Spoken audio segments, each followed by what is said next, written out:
Welcome to episode 228, I believe, of Inside the SCCA, presented by RacingWire.com. I'm Brian Bielanski, and we got a good show for you this week, and we're coming to you from the new studio that still has a bunch of technical gremlins. I will get this right someday, sometime, and I have to start with a big thank you to our guests who have been working with me for about a half hour to make this work. The new feature this week is that I have two guests next to me. And Philip I've known for a long time. Langlee I met about 2 years ago and at Mid-Ohio, and it was really cool to see you there. And you guys are both with the SCCA. We're going to get into all of that. Both have a pretty extensive background in motorsports. We're going to get into that. But before we do that, if you've watched the show, you know what's coming. And I'm going to go ladies first, because every once in a while I try to act like a gentleman. Langlee, Kang, welcome. How did you get mixed up in this crazy sport that we love? Well, let's see. First off, thank you for having us on here today. I started out at my first SCCA event when I was 7 years old. My dad did autocross, so I grew up getting to watch him, always had a lot of fun. And then I was just itching to do my first autocross myself as soon as I got my learner's permit. So my dad had to be in the passenger seat, and that was about 12 years ago. I've been doing it ever since. Been doing national events since 2016, and I got hooked on autocross about as soon as I could have. So. And I hear you're pretty good at the autocross thing. Sometimes I'm better than others. Sometimes it's a little bit funny, but no, it's always funny sometimes. We're going to get to that in a minute. Philip, I've known you for quite some time now, back to when you were with Racer Magazine and doing the sports car editor thing. And first time I've had you on this show, which is shocking to me. I think it's the first time, right? Yeah, no, we've talked about it many times. Yeah. And it's never actually done it. Well, we're here, and now you get to answer the question. How did you get mixed up in this crazy sport that we love? The answer is, listening to your podcast, like a lot of people give a somewhat similar answer to mine of it all started with Hot Wheels and collecting Hot Wheels as a kid. And then from there, you just kind of got the bug and you always liked cars. It just kind of was part and parcel with being a kid. You just played with the cars. And then that ultimately led to, in high school, competitively racing RC cars for a number of years, like on road course, oval, and dirt. And I really got into that. And then somewhere around my senior year of high school, I saw a car all stickered up with SCCA stuff that I now know was probably going to a solo national tour. It was just pulling out of my neighborhood and drove off. And I kind of like went in the back of my mind somewhere of like, so I could actually do this. Like, this is just a person that lives in my neighborhood and they could actually do it. I knew nothing about it. Then fast forward 4 years, I'm in college, and this guy named Josh Jaco, one of my classmates, that the only reason I say his name is because if you've read Sport Compact Car magazine back in the day, when it was like the awesome one, there was Dave Coleman, there was Josh Jaco. They were the two that kind of made that magazine. Well, I went to college with Josh, and he invited me and somebody else out to an autocross. And so we went up to just outside of Fort Worth to Mineral Wells. I don't think they run at anymore, and went and watched an autocross. And then I started autocrossing after that. I spectated the first autocross and haven't stopped. And then that led to road racing, track days, and all sorts of stuff. So the guy who drove out of your neighborhood, did you ever talk to that person? No, I have no clue who it was. I think it was a Honda. I never saw him again. Like, but it locked in the back of my mind. And when Josh said, let's go to an autocross, I was like, when I got there, I'm like, this is it. This is the thing I saw. This is the car. This is what that person was going to. And it all made sense. And then, like I said, started doing track days, doing road racing, been to the runoffs a bunch of times. Cool. Let's go back real quick before we go to real cars. What did you RC car? Because I did like the Team Associated 12 scale. I did 10th scale pan car. That was the oval and the road course. And then the off-road stuff was a Losi truck. I don't remember what it was, but it was all 10 scale stuff. And just kind of there, it was interesting because there with the pan car, it was a single shock in the back and like a pivot. I'm getting way off topic and nobody's interested. That's okay. In this. But from this, I would take like little turnbuckles and I would limit which way the suspension travels. And I would adjust the shock, I'd adjust the spring, I'd adjust the fluid in the shock and try to dial suspension in. And that was the starting of tuning, of like tinkering and tuning cars, really. That then, carried on to my road racing stuff and tinkering there. I still have my original 12 scale in a box. It probably needs $1,000 worth of work to it, but anyway. So Langlee, I broke mine out not long ago, and it is truly horribly outdated technology. They laugh at you when you walk into the hobby store asking for parts. Yeah, I can only imagine. Maybe eBay or something crazier. Yeah. So, cool. Yeah. Langley, did you grow up interested in cars? Yeah, my dad had different cars growing up. He had an S2000, or actually he had two S2000s that I was kind of always itching to drive. He had a 944, so I kind of gained my interest through my family. And it's a good time. When you made the decision to go do that first autocross, was that just on your own thing? Did you have the whole family with you? What was your deal? I don't know if I ever really made a decision. Like I always kind of just said, I'm gonna do that as soon as I can. I was just waiting for the day. I was like, all right, I'm legally not allowed to yet, but as soon as I had that permit, I was like, okay, I can do this finally. So it was never a conscious like, should I? Do I want to? Am I ready to? It was like, okay, finally.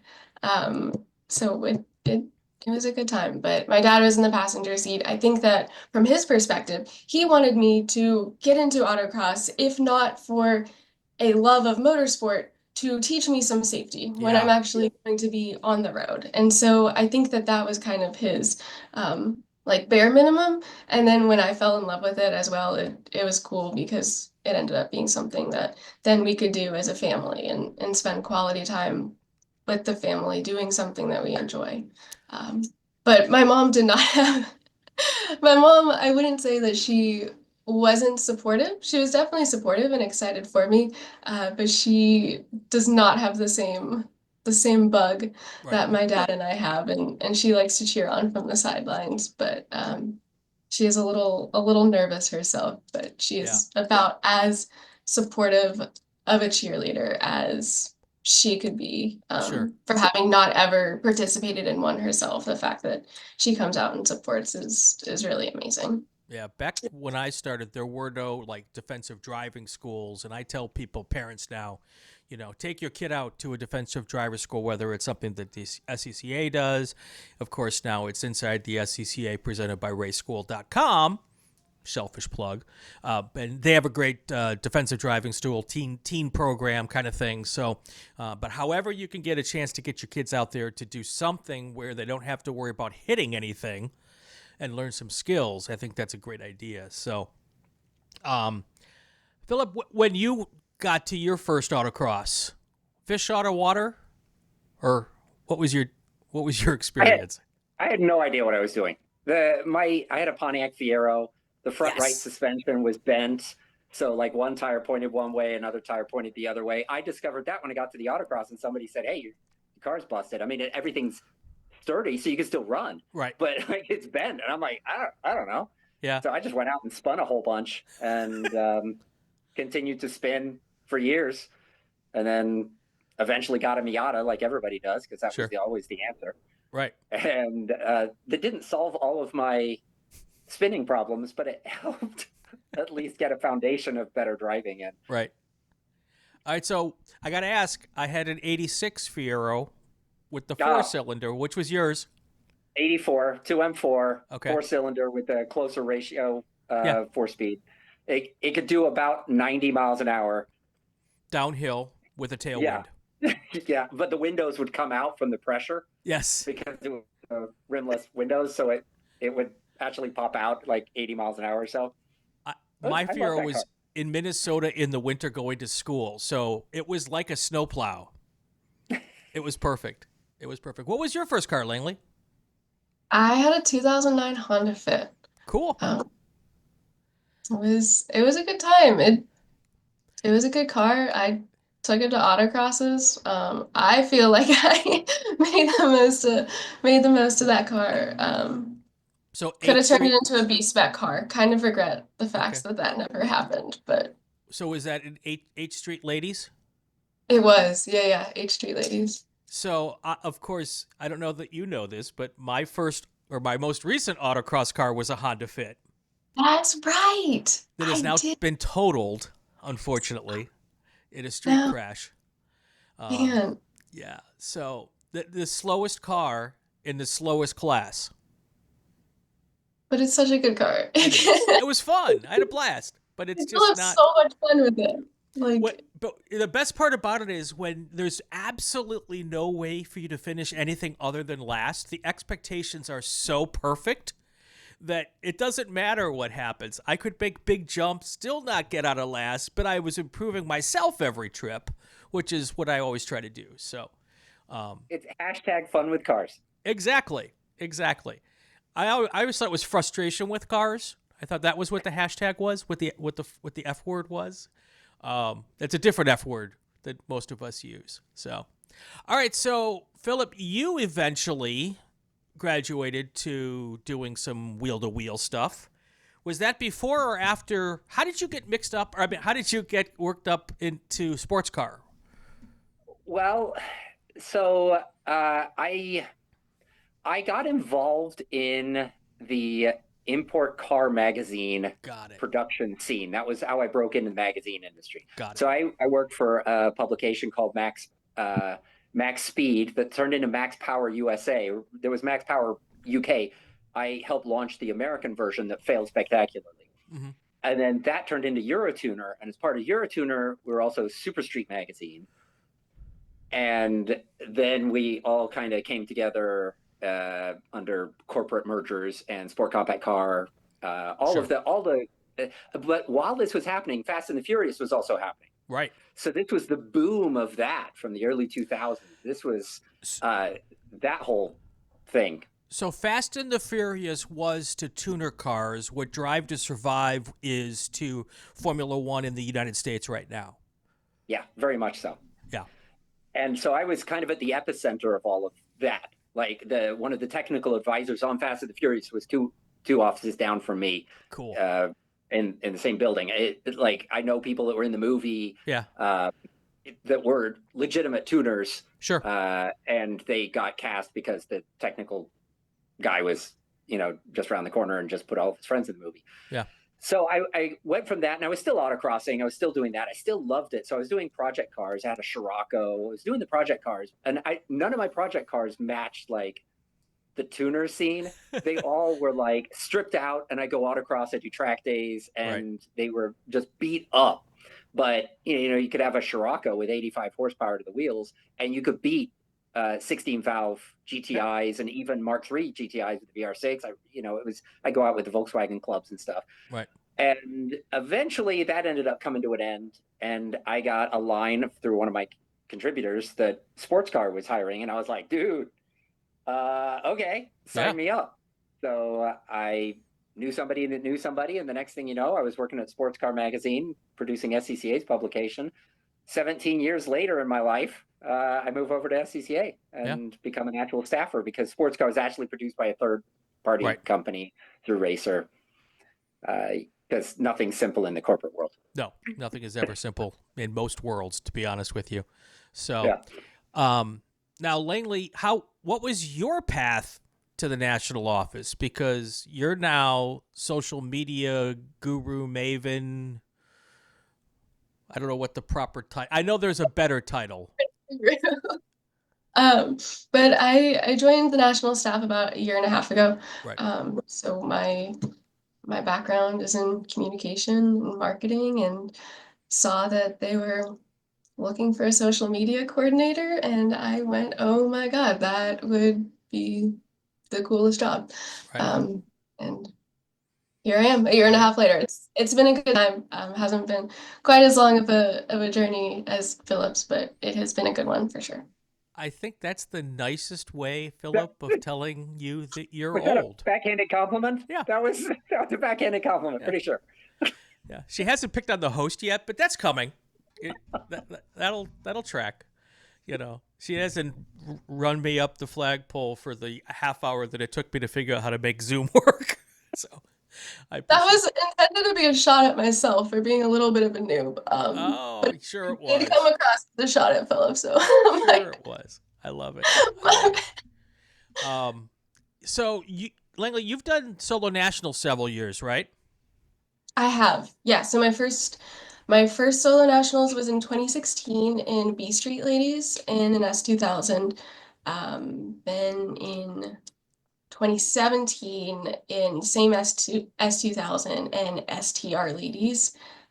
Took a break in 2018, 2019 came back, and then obviously not in 2020 and every year since 2021. So hoping to be able to continue that with no more breaks. How have your results been at nationals? I have gotten used to being the first loser. It is a title that I have I've gotten to hold a few times in a row. So okay, maybe one year I'll break that. There's nothing wrong with now, second place at nationals. So, yeah. Is that frustrating? No, it's just it's funny, I think. After a while, I'm Okay. like, I think that curse, that jinx, is real, and I feel the full effects of it. But I came in last to a Crown Vic that had paint that used to be the paint that you use to put on the bed of a pickup truck. You know, that bed liner paint. So don't worry about being second, okay? Have you not heard about the golf ball theory with Yes. all the little dots and it makes you faster?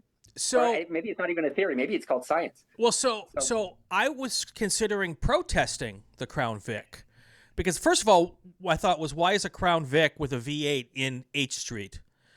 But that really wasn't why I was going to protest them. That was Aero. And there's not supposed to be any Aero in H Street. That was going to be my protest. No, those were two great guys from Pitt region or Pittsburgh area, and love those guys to death. I never had more fun finishing last than I had with those guys because we were like really close right to the last run. So it was a lot of fun. So. All right, so let's do this. Let's take a short little break. I'm going to thank all the folks that helped me do this. And then when we come back, we're going to talk about Targas. And I don't know what that is, and we're going to find out. Stand by. All right, so next up, let's say thank you to the good folks that do this with me. Ray Esports, the official sim racing league of Inside the SCCA. We love what Stevie Ray does with his leagues there, and we appreciate him, and he's been a great partner here. Also, we're talking a little solo tonight, solo performance specialists, and these guys are at most of the national tour events. They also have a great website. Anything you need for your solo car, they are the folks to help you out. You can find them and everyone on our show notes. So check them out as well. Of course, we also have the good people at raceschool.com. They are our presenting sponsor. It is Inside the SCCA, presented by raceschool.com. We really appreciate having them on board. They have a race school out here at Buttonwillow, and I don't know if they're still doing Willow Springs. I should ask that question because I keep saying that every week. But great programs out there and have a really cool way of teaching and a lot of one-on-one instruction. They also have, as I said earlier, the defensive driving, the teen driving, track day type stuff. So really good folks there. Raceschool.com. Check them out. And then, of course, we have David Pinterick, who is one of our club racers. He is the head honcho at William R. Pinterick and Associates. If you have any needs for financial planning, retirement planning, money stuff, he's smarter than most of us on the money thing, and always check him out. We appreciate having him on board as well. Let's get back to the discussion here. Of course, we've got our guests. We've got Langlee King, Philip Royle, SCCA national staffers now. They help get the info out to all the rest of us, and we enjoy all the stuff that they do. But that's not why we actually had you here. That's fun stuff to talk about. But there's this whole new cool thing, and I still am not completely clear what it is. I think it was described to me as like a quarter lap of America. It's kind of like a one lap, but it's more local and over the course of like a weekend, right? It's, yes, that's pretty accurate. It's more doable, I would say, for the majority of people. Right. It's 4 days that you're on track, okay, basically, but you're on track at 4 different tracks. So it's very much like that other lap thing that you might make of America, but it is a lot more affordable and a lot more achievable, really, because it stays within the vicinity. Right. During the four days, we drove, it was like 600 or 700 street miles. Okay. So completely doable, and you could rest at night and be fairly awake and safe behind the wheel. Sure. So we should say we competed kind of as staff members, but not. We were originally going to take the time off and enter the event, right, as individual people, and then that turned into, work is work. So we did technically work the event. Sure. So what were the 4 tracks? Were there 4 different types of events, Langlee? What was the 4 different events? So the 4 tracks that we were at, we got to do a time attack on each of the tracks. So we started at Motorsport Ranch in Crescent, then we went to Harris Hill, then we went to MSR Houston, and then Eagles Canyon after that. And at MSR Houston, or at Harris Hill and MSR Houston, we did track sprints. Okay. And so some of the Targas might incorporate autocross. Some of them might continue to incorporate track sprint, just something else to provide a little bit more variety than just time attack. But it was kind of cool. It got us the opportunity to run the tracks both directions. So we started out with the track sprint one direction, and then we switched the other way. So not only can we say that we drove 4 different tracks, but we also drove 4 different tracks in 7 different directions. We didn't do Crescent in the opposite direction because there was so much rain that day. The plan kind of got a little bit askewed, but still was a great time. Yeah. Philip, what was your impression of this new thing? Like you, I had no idea what what Targa was and what I was getting into. Targa actually started 2016. So Hayward, that is probably a familiar name, Hayward Wagner, yes, familiar name to many here with SCCA. He launched this thing 2016. They did Targa Southland, which I don't remember what tracks it involved, but probably Road Atlanta and whatnot. Right. And it kind of circled around Carolina, Atlanta, wherever it went. They did that in 2016. They did it in 2017. Then it kind of fell off the radar. They didn't do another one.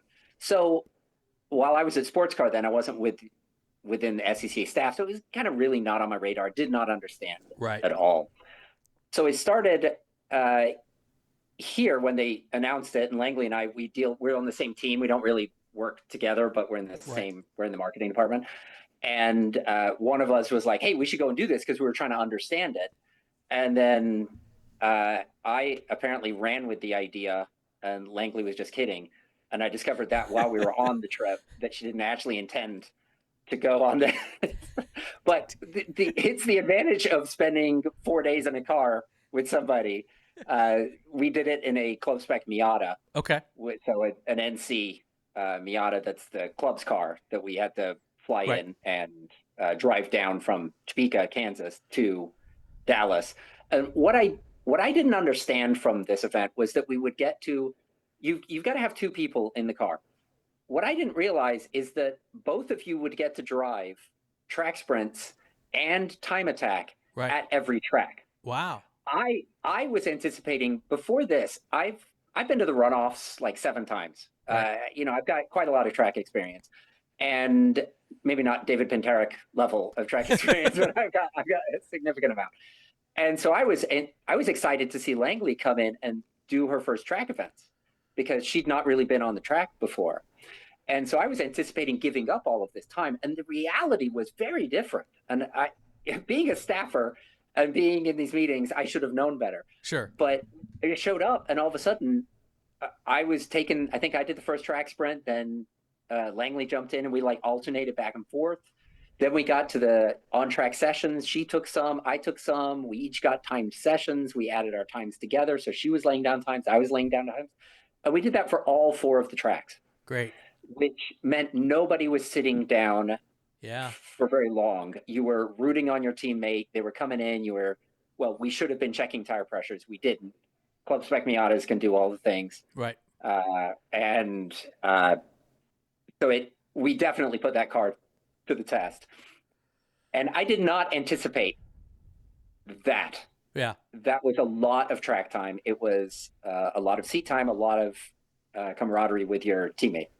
So, Langlee, when you left Topeka, were you not planning to compete? We were planning to compete, but we were under the impression that you would kind of alternate tracks or choose one teammate to take one track and one would take the next. And so Philip and I talked about it, and because he has a much heavier background in being on track, and I have a much heavier background in autocrossing and not being on track, we were kind of going to alternate and let each other do the thing that we have done less of in relation to one another. And when we got there and realized that we actually were getting double the track time than we had gone into this with, and that we would both get an equal amount of time on each track, we were like, all right, this is perfect. It was truly an insane amount of time that we got, and a great value. And the fact that Miata handled that much track time is really impressive. So we were super happy with how the car held up over the course of the week. So that was your first ever track experience?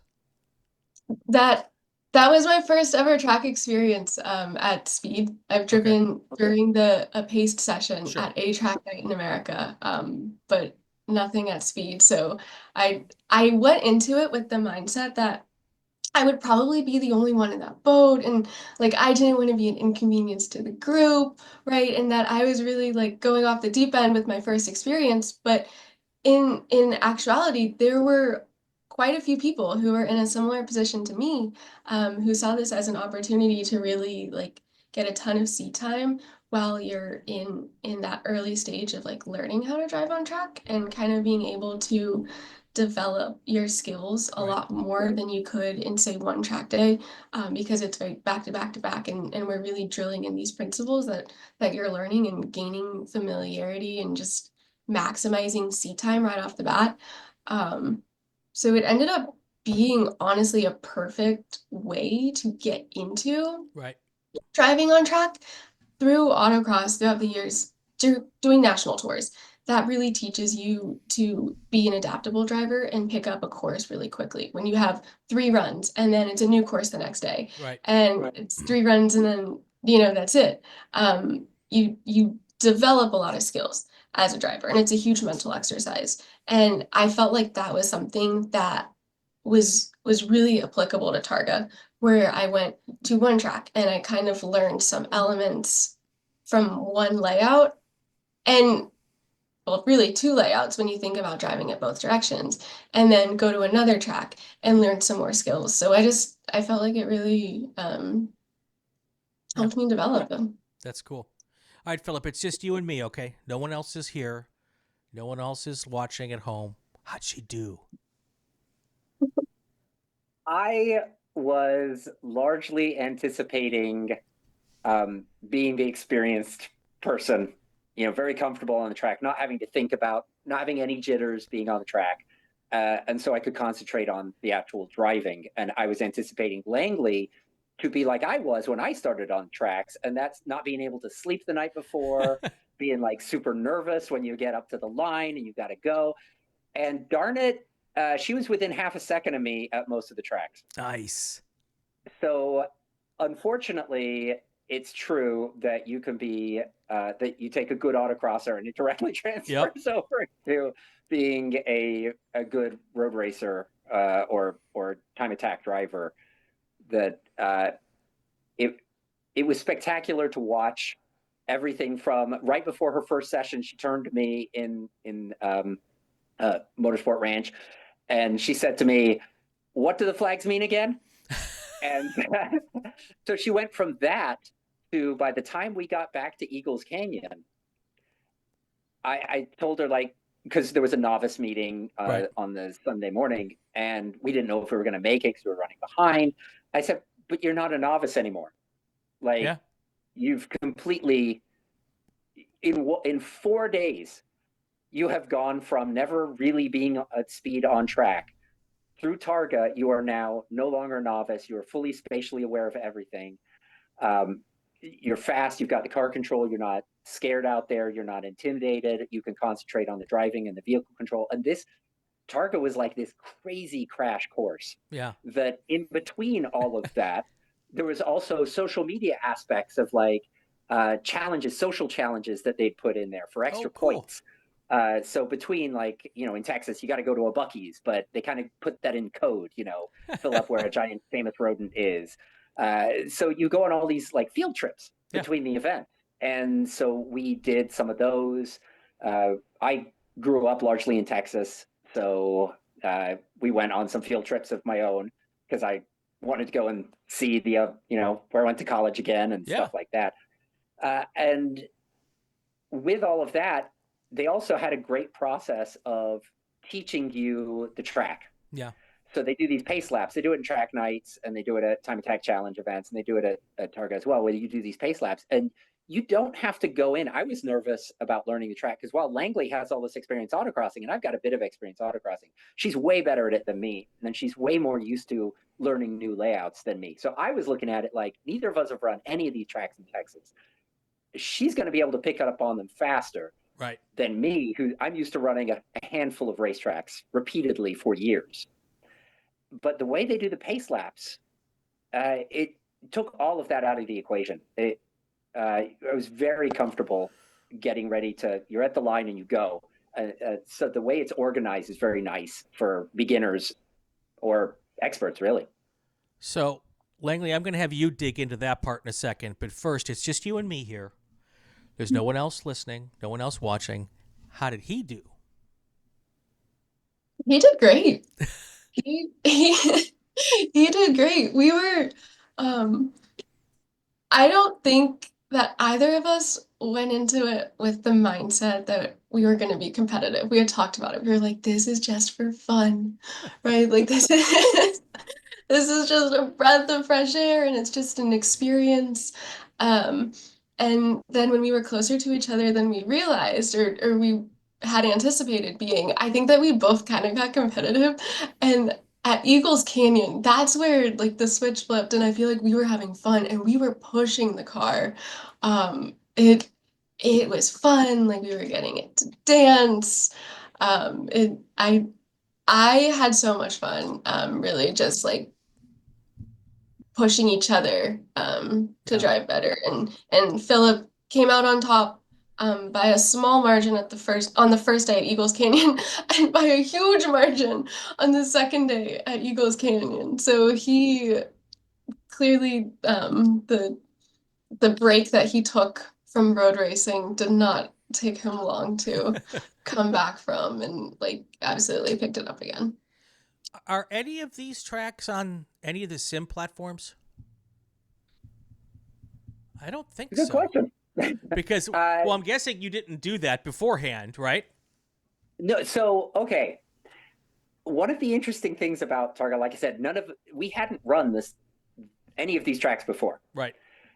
And I don't know if I were to do another Targa, which we're already talking about doing another Targa, I don't know if I would want to know the tracks going in. Okay. It's bizarre.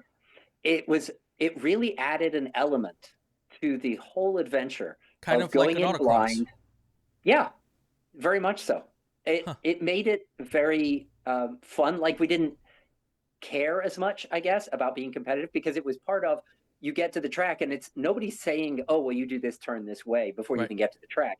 We would go and we'd run it, and then I turned to Langlee and I'd be like, how in the world are you doing this? Like at Motorsport Ranch, she was taking the front. There's a little kink on the front. Was that Motorsport? No, that was Crescent. Harris Hill. That was Harris Hill. You were taking the kink on the front with just a lift. And that then gave me the confidence to try it flat. So had either of us been there before, we would have known before in the car that we were in that it's a flat turn. But it was just this constant, like, Right. I don't even know what the line is. And then Langley's taking it with a lift and I was braking. So now I'm like, well, I gotta go flat through it. And it added a whole element to the thing that I loved. And if I did another Targa, I would probably prefer to do it blind as well, with most of the tracks that I've never been to. Yeah. It was very interesting. Something that as a road racer you just don't experience. Sure. As a road racer, when I was going to the runoffs, you'd run sims, you'd watch tons of YouTube, you would do test days. Here it was go. Yeah. Like, you do your pace laps and then boom, this counts.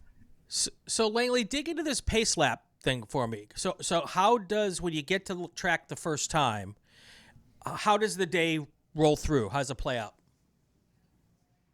Yeah, so when we got to the track the first time, I believe, and Philip, correct me if I'm wrong here, we did a short pace lap session and then the track sprint in one direction. I think so. Yes. I think that's correct. Okay, so it's we did 4 days and it turns into a blur after a while. Yeah. It did. There was so much transit. There was so much going on, that it absolutely did. But all good things. All good things. So we started with the short pace lap session and then the track sprint. And so you only got one lap, one shot. I felt like that was sort of autocrossy, but only having one shot and one opportunity, having not had a practice session or anything, really made it difficult for me. I don't think that I ever pushed myself during those track sprints, but I think that's probably for the best. Because then when we switched directions, we started with another paced session. This one was a little bit longer, and then we had a practice session, and then we had competition sessions. And so the way that the competition element worked out in Targa, for most of the tracks, the first day weather played a role, so we kind of changed things up. But one teammate would have one lap that counted out of their session. Out of 3 laps, the fastest one counted, unless you went 4 off, in which case your second fastest would count. They would scratch your fastest time to try to encourage staying safe and staying on the track. And the other teammate would have 3 laps that their consecutive time across all 3 laps would count. And so one had to be consistent and one had to be fast, but still in control and on the track at the same time. And so we had discussions about like who is more consistent, whose lap times are, more on pace with the other lap times. Are we afraid of going off?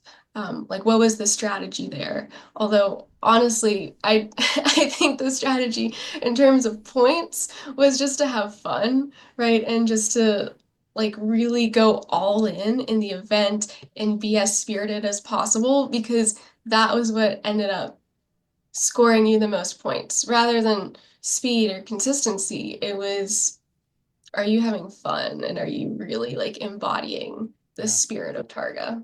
Very cool.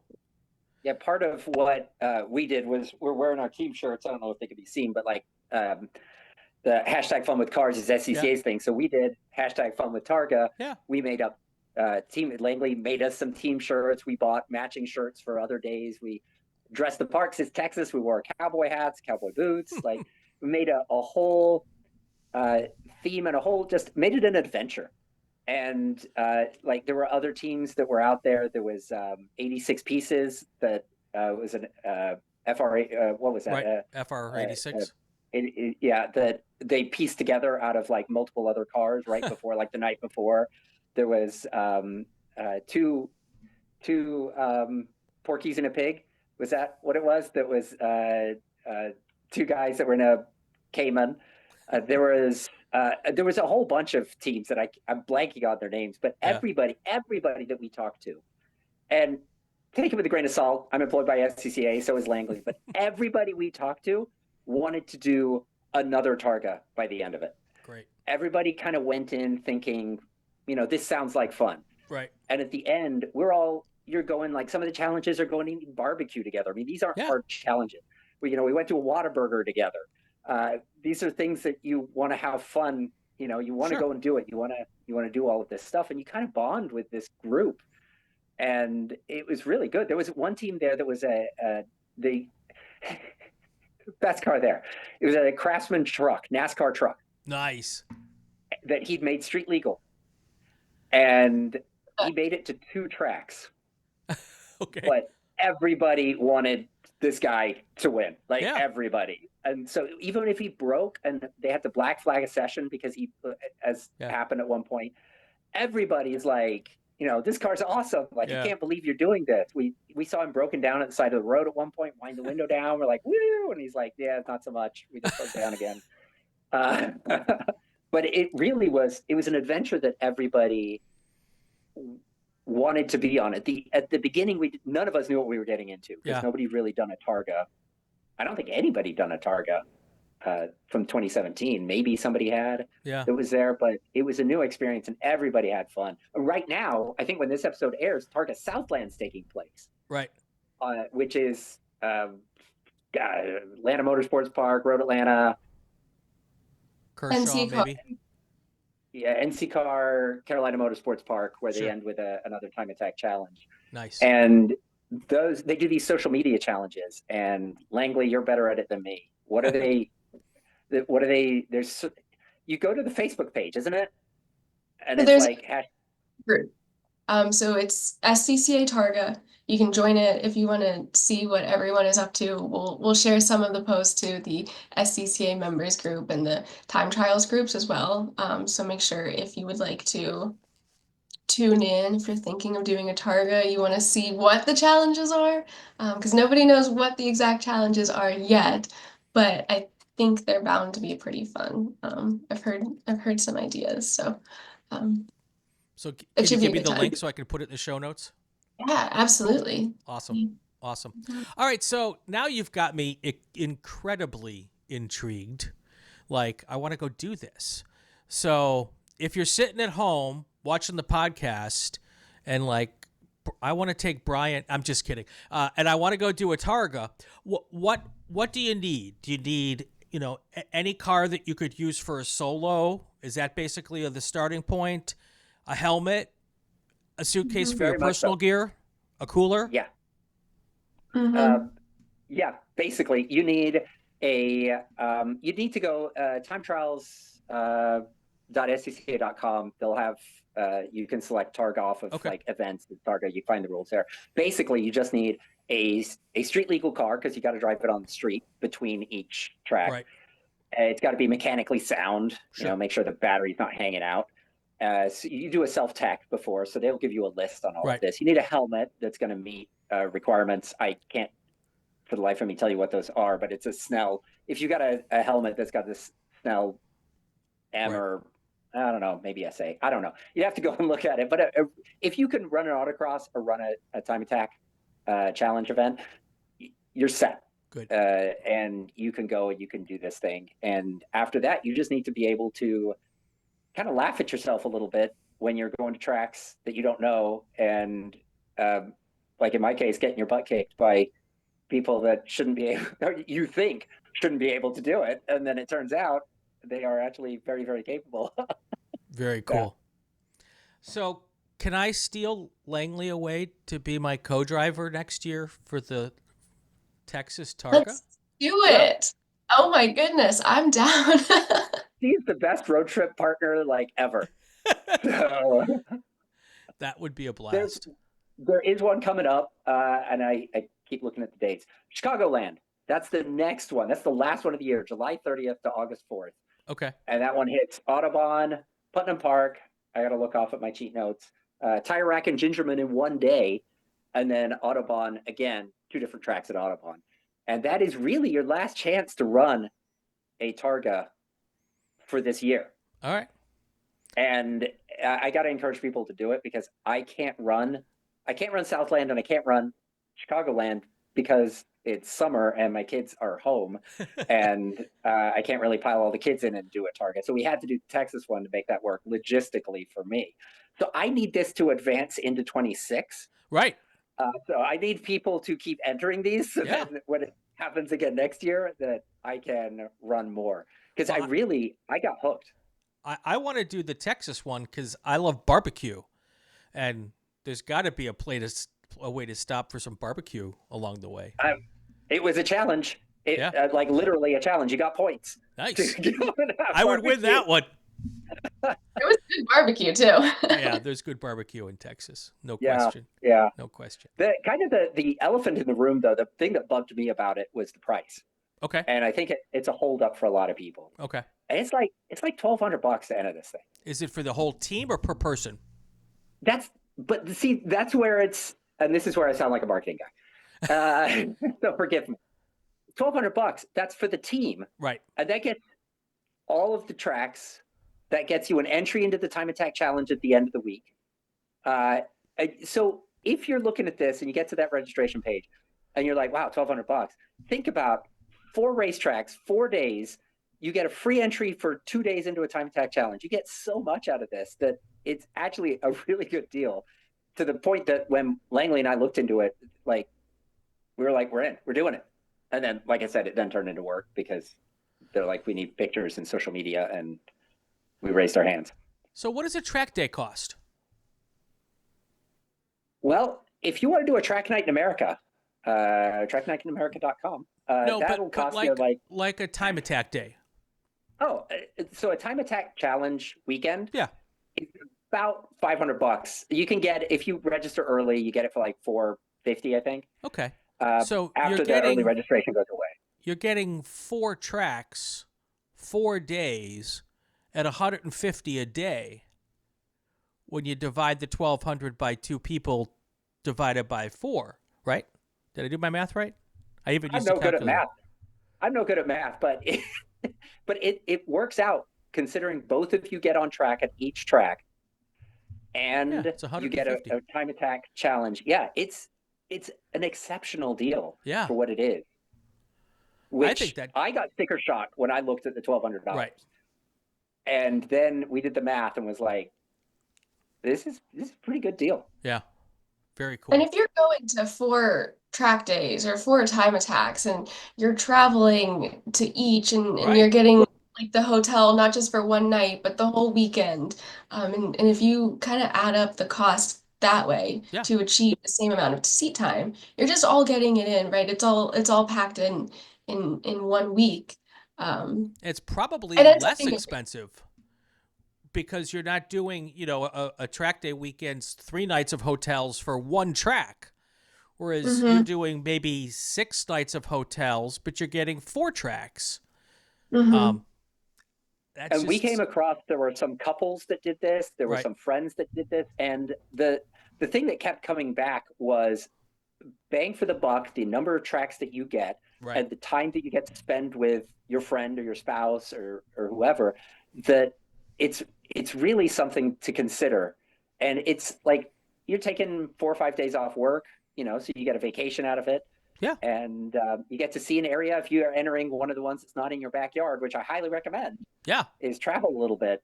Then you get to adventure into part of a country that you've never been to. Right. Go to tracks you've never been to. Experience these challenges that put you out of areas that you normally would necessarily go to because they'll go off the beaten path. I was expecting to have fun on Targa. I was not expecting to leave Targa sad that it was over and then car shopping for a potential Targa car for 26 specific to do Targa in. not to be competitive, but to have fun. Right. Like I started then going, because now, because I'm old, I'm looking at what cool 80s and 90s cars can you get to go and do Targa in and just continue the experience and make it something unique and interesting. I think you need a Fiero. I was going to say, I don't think we could pack everything in it, but we did it in an NCMX5, the club spec car.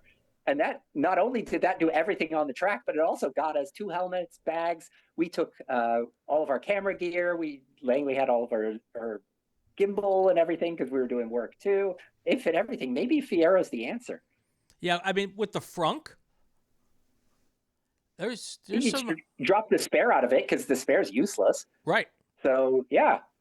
No, you're onto something. I'm in. There we go. There we go. Thanks, guys. I'm very... Oh, by the way, how did you do as a team? We had fun. No, that's not the question I asked. Fun with Targa. That's not the question I asked.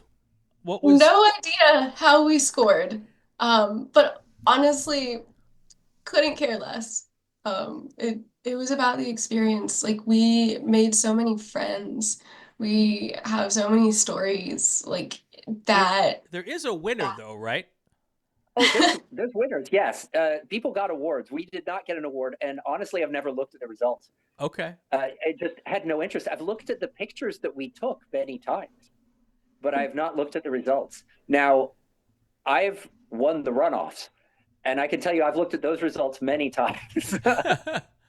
I did not care how I performed at Targa. I had really good memories made, and that's what I left there with. And it's really I can't think of another event where I've left wanting to do another one, so much so that I am planning a year out and looking at purchasing a vehicle for. Okay. All right. I still want to know what the results were. If you go to timetrials.scca.com and click Target, I think results are on there. All right. They should All be. right. So if someone's sitting on the edge of their seat going, maybe not. I'm going to give you both an opportunity. Give me your 10-second, 15-second pitch to get me off my couch and have me go do this. Philip, go. Oh my gosh, I was about to throw it to Langlee. So it's an event unlike any other that I've done. And I have done that, where you do a lap of America. I have done that event as well. And it was very different from that and a very different vibe. And I've done other very unique events. I've done Silver State Challenge where you run high-speed run down Nevada. I've done a lot of interesting things. This one, there was competition and there was fun, and it was truly unlike anything else that I have done. About the only thing that I haven't done in SCCA is a hill climb. I imagine those are pretty fun too. Yeah. But this was way up there. Well, one of my goals, and Langlee, you're going to get to answer the question. One of my goals with the podcast is to participate in every program that SCCA does and tell the story on the show. So I've done autocross, I've done road racing in my past, I've done road rally, and I think that this is definitely going to be on the list of things I have to check off to make this, it's all for the sake of the show, guys. Really. Research. Exactly. Research. Langlee, what's your 15-second pitch? So I've talked a bit about my background in autocross, and I think you could tell that Solo Nats holds a very special place in my heart. And if you haven't been, you should go. It's also unlike another event. But I can honestly say, having been to Solo Nats as many times as I have, that Targa is the most fun that I have had at a motorsport event, because it is about the adventure, it is about the journey, it is about the spontaneity, the friendships, and then also the driving. Yeah. Like, also the main reason why we're all there. It